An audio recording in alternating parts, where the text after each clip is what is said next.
Hi guys, SplatterTrigger here, and welcome to my 100th episode, upload, video, show, however you prefer to categorize it, it's here. And today I wanted to do something I haven't done in a very long time. I wanted to get a little personal. Recently here on YouTube, uh, an inspiration of mine, a channel by the name of Happy Console Gamer, started up a couple episodes where he started doing a segment called Video Game Memories. And I gotta say, I love it. It's really taken me back to my own roots, remembering certain memories. So today, I wanted to throw out there my own video game memory.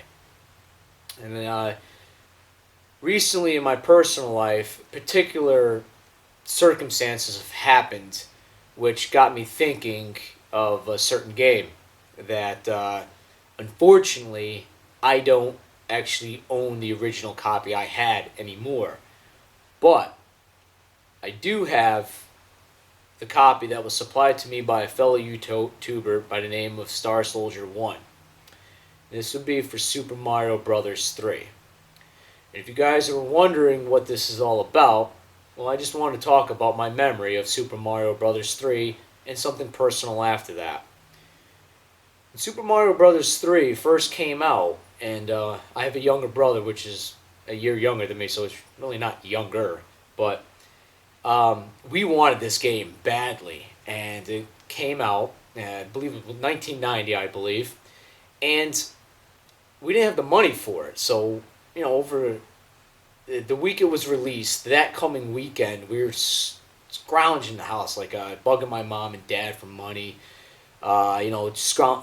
pooling our dollars, our ones and fives together that we had, and this went on the course of a couple hours, like literally looking for nickels and dimes and quarters, pennies, you name it, and we really really invested a lot of time into there.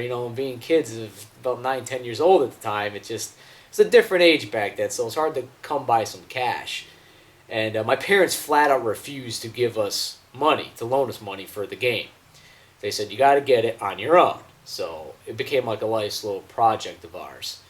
And we scrounged up about $8 under, I don't remember what the retail asking price was at my local Toys R Us, but I know it was $8 that we were short. And back then, every weekend, so we would make a visit and go see my godfather.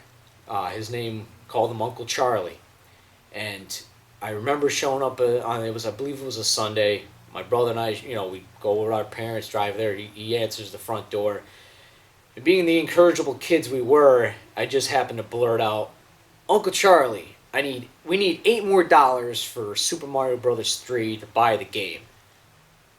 Instead of just being smooth about it, we were right out in the open. So suffice to say, he was kind enough to loan us the $8, and my parents actually pitched in for the sales tax, which was very kind of them. And we ended up getting Super Mario Brothers 3, and there was a lot of fond memories of this platformer, one of the best Super Mario Brothers games to come out. And for its time, I mean, like I just said, it was a great, great game. A lot of fond memories. And that's pretty much it for my retrospective on Super Mario Bros. 3 and my memory of the game. The personal side that I want to touch upon that got me thinking about this game all over again and to do the whole concept of this video was that a few days ago, on November 8th, 2010, my godfather Charlie passed away at the age of 92. He was born, obviously, in 1918. He lived through the Great Depression and survived. He fought in World War II, and I'm proud to say he was there. Nothing against anybody out in Europe. It was a different time back then, but he survived the beaches of Normandy, was there on D-Day, made it back to America, went on to live his life. About a year ago, I did a video where I mentioned I work in the aerospace industry. I work as a tradesman. The particular trade I work in, back in the early 60s, my godfather was instrumental in unionizing us. there's pros and cons in unions nowadays, but I'm happy to say that the pension and benefit package, the employment, and most of the things I have in life today now that I'm able to use to support my family were brought upon by this man. When my mother immigrated to the United States, she didn't know a word of English. This is how she met who would become my godfather. He took care of her, helped teach her English, and basically became one of her best and oldest friends. He went on to retire from the trade back in 1978, and he lived a long and very healthy life. I'm proud to say he beat cancer, and he beat 2 heart attacks, but obviously not the third one. He was still driving a car.